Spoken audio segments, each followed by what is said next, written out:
Another day, another dawn. How's it going, everybody? My name is Infamous Isaac, and I'm here with a video on Dune. So I covered this movie before on the channel, like almost 2 years ago, but I rewatched it recently and just gave me some more thoughts that I wanted to talk about on the channel, as well as talking about Dune 2 when it comes out November 3rd. But I also wanted to speculate a little bit and talk about the sequel coming out this year. But before we get into the video, I did want to mention that I am back on Minecraft. I did receive the new controller, by the way. Again, shout out to Reaper for giving me this as a birthday gift. Really helping me out on this. Thank you so much for the great birthday gift, man. I really appreciate it. I am going to be going into spoilers for Dune 1, so if you don't want to be spoiled for it, you can go watch my video that I released like a year ago or 2 years ago, I think. It's a little old, but you can hear my thoughts on it back then, like off of a first reaction, or you can stick around here and just hear my thoughts on it here. But just know that spoilers will be mentioned, so be warned. But without further ado, let's get into it.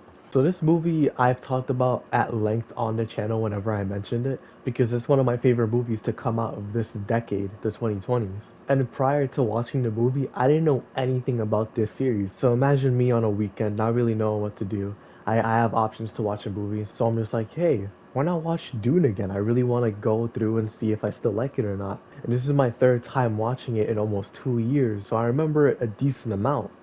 But I still wanted to go through and watch it, right? And as I'm watching it, I noticed during certain sections, like when they land on Arrakis until the Harkonnen arrive and they invade, I always almost fall asleep throughout that section. And you're probably thinking, if that happens, then don't you think the movie's boring or that part is boring?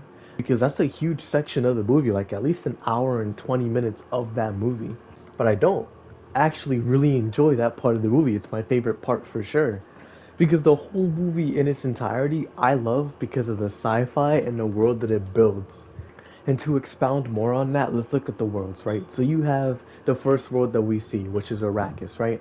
Arrakis has its own culture where people live in the sand, under the sand, with this looming threat of a sandworm, multiple sandworms roaming the planet. And the way that they are alerted to your presence is by rhythmic movement, right? So let's say you're walking on the concrete. You make a rhythm because you move right foot, left foot on repeat. So if you do that on Arrakis, a sandworm is going to immediately kill you. The biological and ecological threats on that planet are dangerous, but people adapted because they evolved and they grew to learn how to counteract that. And this is all to say that this is just the beginning of what we could see on Arrakis. Because we see the sandworms, we see the vehicles, and we see other types of animals like the little mice that could produce sweat from their ears. But that's only the surface. And for all we know, there's just still more that we could learn about because there's so much culture on this planet and there could be even bigger threats that maybe we don't know about. They have thumpers, which are basically little poles that you can put into the ground that cause rhythm and alert sandworms to maybe distract them or to use them as a weapon of war in a sense. You have all these vehicles like the spice extractors or the thopters or buildings made for the conditions of this sand planet. You have spice as well, which is a hallucinogenic import that is used in other planets as well. People want to come to Arrakis for spice. That's why the Harkonnen were there, and that's why House Atreides was assigned this planet by the Emperor. But on top of that, you have to talk about the people native to this planet, the Fremen. And for the most part, they're human, except they have blue eyes. And the reason for that is because of the spice. The spice and the overexposure to it changed their eye color. And because it's a hallucinogen, maybe that plays into a part of it, where they can see visions of like the Prophet, aka the Lisan al-Gaib. And granted, this is the main planet that we're on for a good majority of the movie, but the House Atreides planet as well, and just the way that it's built and how the architecture is different, how the people here look different compared to, again, on Arrakis.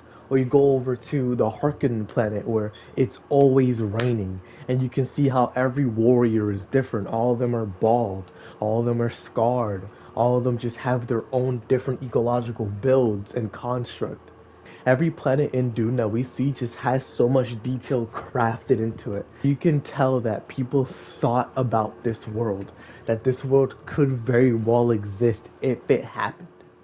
You also get to see the long established politics that have been here way before we ever got to look at it, like with the Emperor or with House Atreides and House Harkonnen, leading to the battle on Arrakis where it basically ended House Atreides. And I mentioned it in the Alita video, how in that movie the lore it's so abundant and so prominent, but it feels untapped because they don't explain it in the movie. Other things take precedent. For instance, establishing relationships and villains so we can have the story of the movie instead of just having the lore for the world. In Dune, it feels like the lore here is just so prevalent to the story. Because if you don't know the lore, you won't understand how things work in this world. Why people want spice. Why the Fremen are so opposed to the Harkonnen and the Atreides. The politics that go into every decision. This is a living and breathing world. And that's what makes Dune so special for me. And while there's other things in this movie that bring it together, like the actors doing a phenomenal job, or the fighting, or the technology and the CGI that they use for this, like the sandworms and the vehicles and everything, just the pacing of the story, taking its time and making sure like you understand what's going on, and just the way that it was crafted, it all comes together nicely.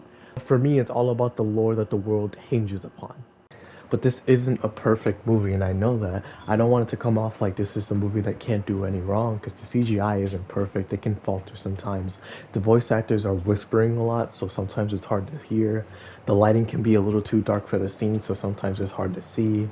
There's also the fact that this is a part one out of how many parts that we get for this series, and this is lobbied against Across the Spider-Verse, but here it doesn't feel like we're left on a cliffhanger, we're just left like on to be continued compared to like other part one out of how many part movies, which can leave somebody dissatisfied if they just wanted to come and see this movie in its entirety. To me, I like both options. Either one works for me, because if it gets a sequel no matter what, then it's just going to be a continuation of the story regardless. But there's different ways of continuing it. You directly follow afterwards, which is the part one, part two, or you just make a sequel of it like John Wick, where it's John Wick 1, then John Wick 2, where there's time in between type stuff. I genuinely cannot wait to see how the sequel continues the story, because again, I haven't read the books, so I don't know what this story is about. All I know is just Paul Atreides and the things that we were shown in this movie. So I'm interested to see how the Fremen really are going to play a role into this, what role Paul's mom is going to play. Is Paul really the Lisan al-Gaib that everybody's hyping him up to be? How is Paul going to escape the visions that he sees? Is he going to become a warrior? Is he going to mercilessly kill? Is he going to form the cult that he's seeing? Or is he going to divert that path? And is diverting from that path inadvertently going to create the future that he saw? How are things going to change, or is it going to change at all? And is this what we're going to see? Is Paul the tale of a tragic hero? There's also the question of, is Paul's mom going to die here, or is she going to keep living? How the Bene Gesserit are going to play a role into this? The Harkonnen, and are we going to meet the Emperor? Is House Atreides still alive? Like, what's going on? And just seeing all the pieces in this world being placed. How are they going to move?